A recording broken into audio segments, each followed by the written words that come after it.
The gardening season is winding down, and here are the last of the beans.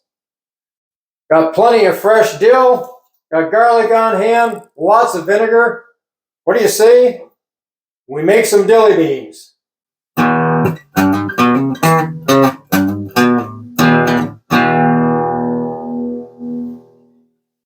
One of the things that makes the end of the growing season perfect for making dilly beans is that a lot of the beans you end up with are larger, more mature, a little crunchier than the beans you would normally freeze, like some of these that we have left that we will be freezing. And that makes them perfect candidates for the canning process with vinegar, which will tenderize the beans as they sit in a jar. And of course, we always plan that this is the time of the year that our dill is ready. I still have quite a bit out there, and I still have some regular dill pickles to make. So with that in mind, let's get started on the process of getting these beans in jars and getting them stored for the winter. First of all, to make dilly beans, you're going to need some kind of a recipe to follow. And I have tweaked the recipe over the years, and most of the recipes you'll find on the internet are pretty much the same, with the same basic ratios of water to vinegar and canning salt and those types of things. What you'll find are variations in seasonings, and I have pretty much tweaked up the kind of seasoning I like to use based on what I found tastes the best to me. So that's the recipe I'm going to follow today, and I'll put a recipe in the description with this video. The first thing I need to do is find out how many jars I'm going to need. Since I'm using pint jars for this, I'm going to need about a ½ pound of beans per pint. So I'm going to throw these into this bowl here sitting on top of the scale that's been tared out, and it is 1 pound 11 ounces. So with that ½ pound per jar, I'm just going to call that 4 jars. Now this is going to be a pretty small batch of beans. I made a batch earlier when I had more beans, but it's enough to show you what's going to be done. I'm going to be doing up some dill pickles in pint jars too a little bit later, so that I can make good use of the canning process when I do it. With the beans weighed up, and I know that I need about 4 jars, I have some cold water and a clean sink here. Dump those beans in. Just mush them around in the water, mainly to get any garden dirt off. We don't use pesticides here, so I don't have to worry about that, but I do often have a little grit on there, and we don't want to can that with the beans. With those rinsed off, transfer them over to a colander so they can drain off, get the bulk of the water off right away. Set that on a bowl that it can drip into the bowl, and we'll head back over the counter and get them ready. Not unlike the process of getting beans ready to freeze, where we take the ends off and snap them. In this case, all we do is we snap the ends off. We don't want those in there.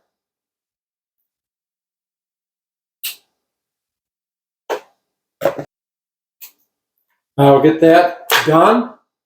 And then we'll get some jars ready. As I mentioned in the video on making dill pickles, whenever you're canning, it's essential that you have everything clean and no bacteria on it. Now, what I did when I pickled the dill pickles is I ran those quart jars through the dishwasher on a hot cycle. And that's a nice convenient way to do it. I had a lot of jars to do, and plus some other dishes in there. I just don't have that much today. I've got 12 pint jars I'm going to prepare to use between the beans and the remaining small dill pickles I want to make. So I'm going to wash these in some hot water, as hot as I can get it out of the tap. I'm going to wash up the rings. Now, having the rings clean is not as critical because they really don't contact anything where they can contaminate it, but again, they've been in storage. We're going to get those clean. Rinse them off, set them off to the side so they can dry. Then we'll wash the jars.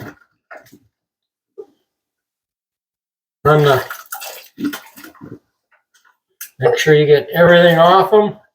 Sometimes they have a little residue on there from the hard water when they were canned the last time. Get that off so the jar is nice and clear. Get them rinsed in some Make sure you don't have any soapy water left in there. That won't do much for the flavor. Get them set somewhere where they can drain and dry out. I'll get the rest of these jars done. And then I'll wash up the lids. Dozen lids, that's how they come, a dozen to a box. I'll wash them up, rinse them off really well. They go into a pan of water that'll get heated to about 180 degrees and kept at that temperature to make sure they are clean and sterilized for use in the canning process. I have the pint jar hot water bath canner half filled with water, basket sitting in here, and I'll heat that up to a boil, bring it back to a simmer to get it ready for the canning process. For this amount of dilly beans, roughly 4 pints, I'm going to make up half the solution that you would use for 10 pints, which would be 5 cups of water, 5 cups of vinegar, and a half a cup of salt. I'm going to make it up for 5 pints. I'd rather have a little extra left over to dump out than get that last jar just about full and run out. So with a half mix, I'm going to have about 2.5 cups of vinegar, just plain white vinegar.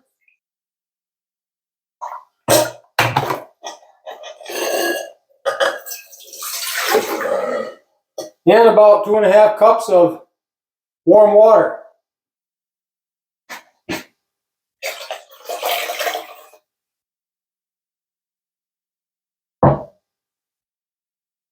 Then we add the 1/4 cup of salt in this case, and I'm using just regular pickling and canning salt available in most grocery stores, Walmart, different places. Get that mixed in thoroughly. It's not too hard to do with the warm water in there. We'll set this off to the side on the stove.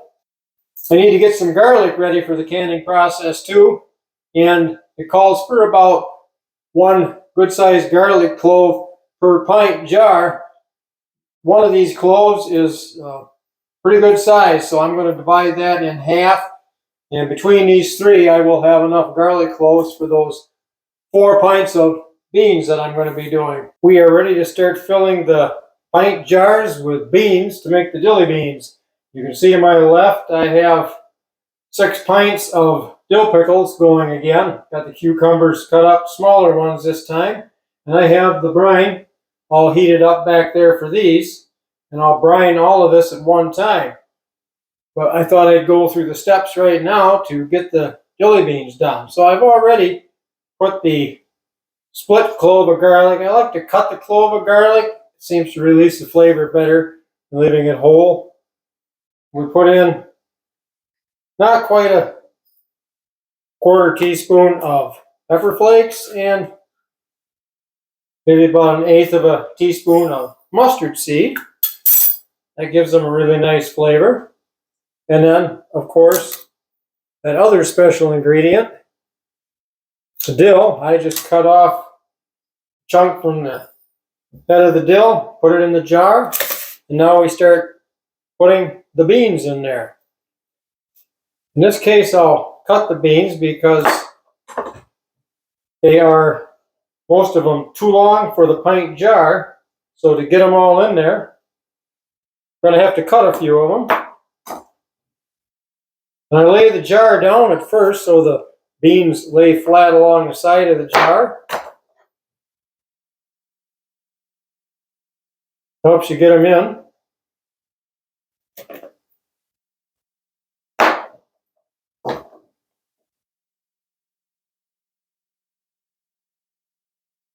I don't cut these in advance because sometimes you end up with one that fits in the jar just the way it is.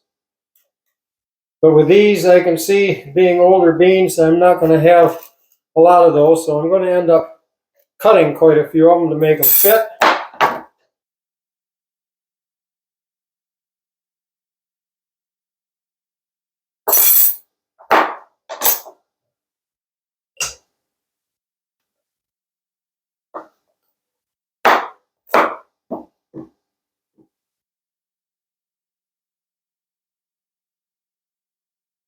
All right, I have 1 jar full. I'll fill the other 3 and we'll put some brine on. With the beans packed in the jar, we are ready to start putting the brine solution on.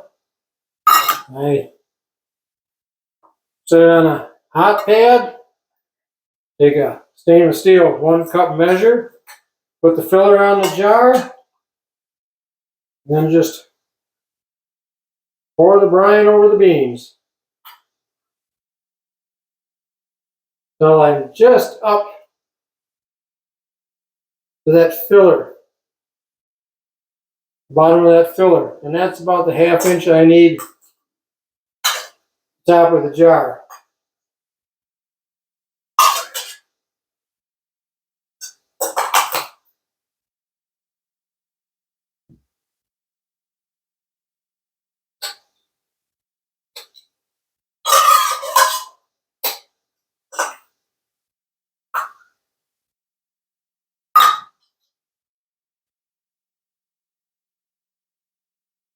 Something else I like to do is once I put the liquid in is just tap and shake the jar a little bit in case there's some air trapped in the bottom. Because if you don't get the air out, it'll work to the top while you're doing the canning process, and then you won't have enough liquid at the top of the jar.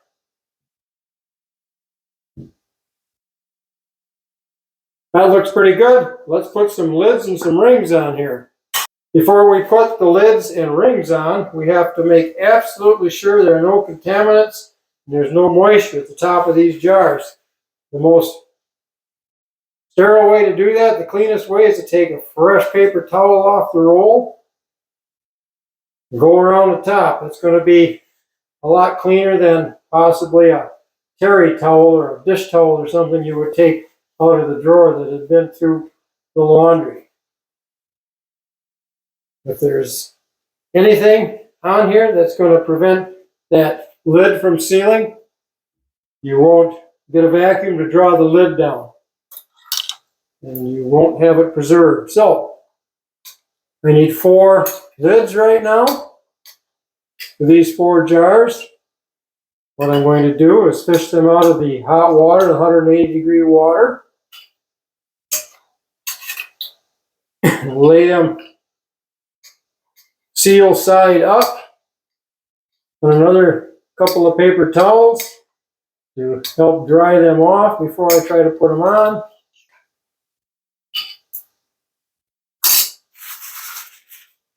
Just take another paper towel and dry that off. With that done, just set these on top of the jars.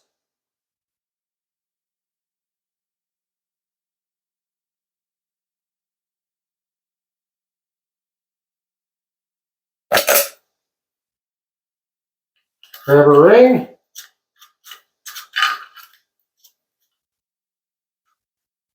Get started. Tighten it down.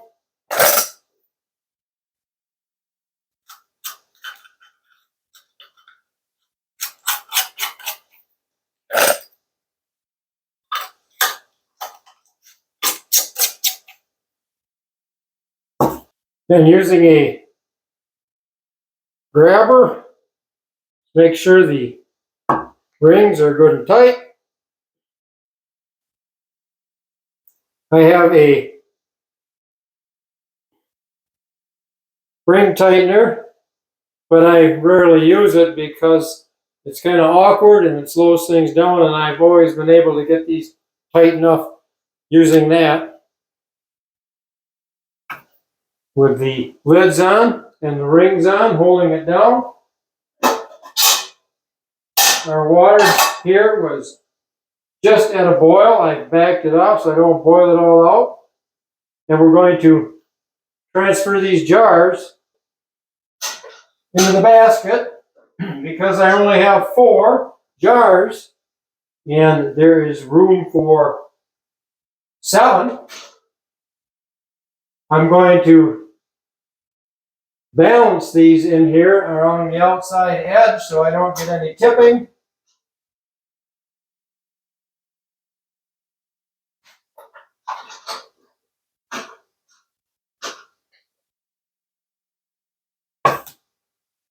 Where the jar is set in the basket, I'm going to lower the basket down into the water bath. And because I don't have 7 jars in here, I didn't displace the normal amount of water.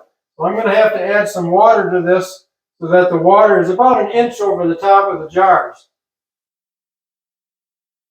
I'm going to turn this up now to get it boiling again and add water until I have it up the level I need it. I need just a little more water.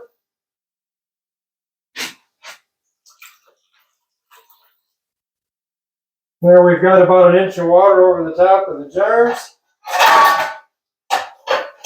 Set the cover on and bring this to a boil.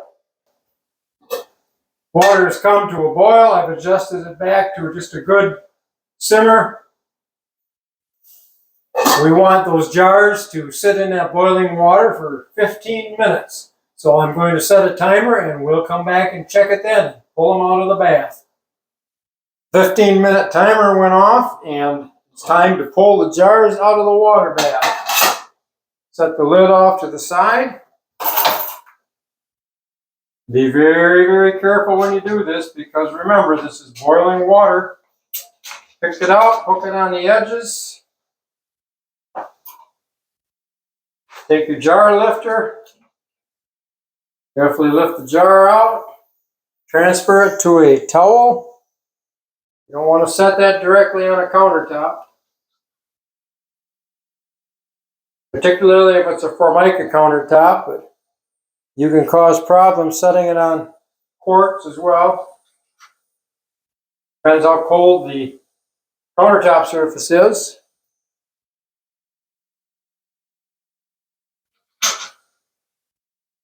I want to get these jars now over to a spot by the window. And I've got this island in the way, that's why I have to transfer them part way. I'm going to get the lid back on here to keep that water hot because I still have some pickles I need to process tonight. Get these over here by the window. Not that the window's cool because we've got a hot spell right now. Pretty warm outside. We've had heat advisories for the last couple of days. Doesn't bother me, but still pretty warm.